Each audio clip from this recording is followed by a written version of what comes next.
side. Ano ba to? Tama ba itong buhok ko? Ay, naku, bahala na kayo.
After hitting its cap for the year, the government has reimposed a deployment ban on Filipino healthcare workers.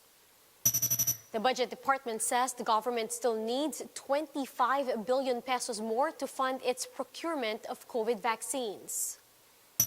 The camp of Vice President Leni Robredo says she will announce her final plans for the 2022 polls by September. The NTF-ELCAC vows to use all its resources to take the MAKABAYAN bloc out of Congress. And in some light news, the biggest Harry Potter store has opened in New York City.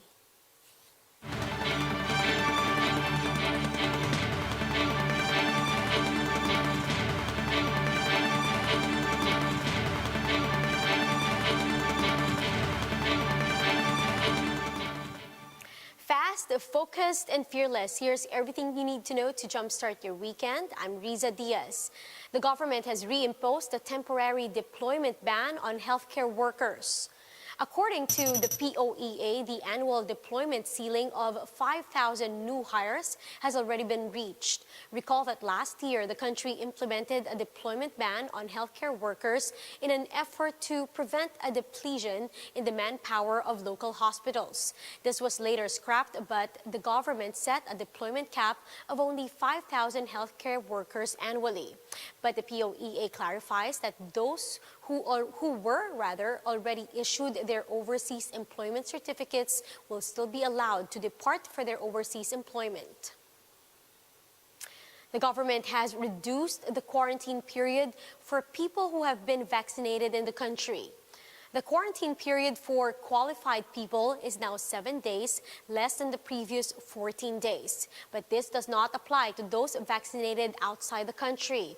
According to Health Undersecretary Maria Rosario Vergere, the main challenge right now is verifying these vaccinations. Thus, the Health Department is looking into bilateral agreements with other countries. Vergere added that various government agencies have also submitted proposals to address this issue. May challenge pa ho tayo kasi sa systems natin ngayon kung saan humahanap pa ho tayo ng means to verify yun pong vaccination na manggagaling po sa ibang bansa. And this can be in the form of bilateral agreements with specific countries or di kaya maaari po natin gamitin pong sistema na ginagamit na ngayon ng Bureau of Quarantine which is internationally recognized. Kailangan lang po natin ayusin yung sistema. The country's vaccine expert panel says it is not yet the right time to scrap quarantine restrictions altogether for fully vaccinated travelers entering the Philippines. In an interview with One News, Dr. Nina Gloriani said the easing of quarantine restrictions is only possible if COVID-19 cases in the country start to stabilize. But Gloriani said that the shortened quarantine period for fully vaccinated travelers is a reasonable policy change.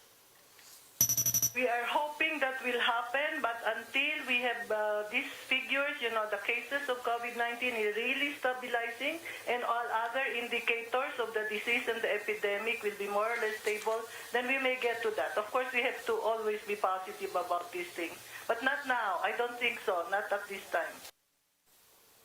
President Duterte has approved the use of part of the country's contingency fund for vaccine procurement.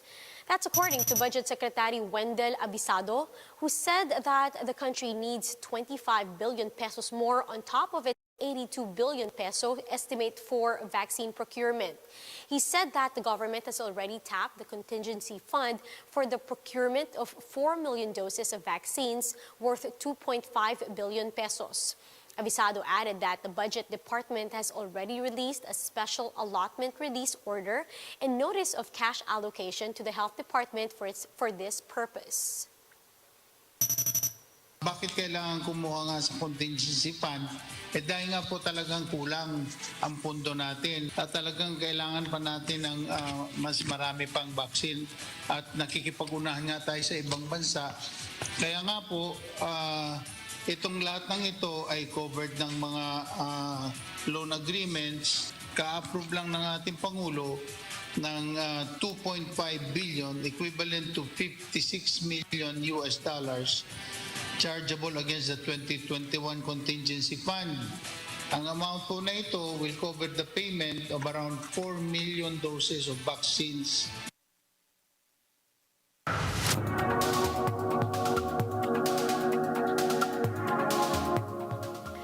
The U.S. government will send 25 million COVID-19 vaccines or doses to countries across Asia, Africa, and Latin America, including the Philippines. But what made the U.S. decide to share its vaccines to other countries? Let's watch this video from Bloomberg Quick Take. Our goal in sharing our vaccines is in service of ending the pandemic globally. Our overarching aim is to get as many safe and effective vaccines to as many people as fast as possible. It's as simple as that. We want to save lives and thwart variants that place all of us at risk. But perhaps most important, this is just the right thing to do. Thanks to the ingenuity of American scientists and the resilience and commitment of the American people, we're in a position to help others. So we will help others. And as the president has said, the United States will not use its vaccines to secure favors from other countries. Next, I want to say a little bit about how we are sharing. We've received requests from all over the world, and a number of important factors went into our decision about how to allocate these first 25 million vaccines. These factors included achieving global coverage, responding to surges and other specific urgent situations and public health needs, and helping as many countries as possible who requested vaccines. We've also decided to prioritize helping our neighbors. We made the decision to share at least 75% of these vaccines through COVAX. This will maximize the number of vaccines available equitably for all countries and will facilitate sharing with those most at risk. And we decided to share up to 25% of these vaccines for immediate needs and to help with surges around the world. We can share these 25% in a flexible way. Finally, I want to talk a little bit about where we are sharing these first 25 million doses. We're sharing them in a wide range of countries within Latin America and the Caribbean, South and Southeast Asia, and across Africa in coordination with the African Union. This includes prioritizing our neighbors here in our hemisphere, including countries like Guatemala and Colombia, Peru and Ecuador, and many others. It respects existing regional networks for vaccine sharing, like the platform of the African Union and African Centers for Disease Control and Prevention, and the Regional Public Health Agency in the Caribbean, CARPA. These networks will help decide where to allocate needed doses in regions with low vaccination rates and to those most at risk, including healthcare workers who haven't yet gotten their shots. And we'll be back with more stories after the break. Keep it here on One News.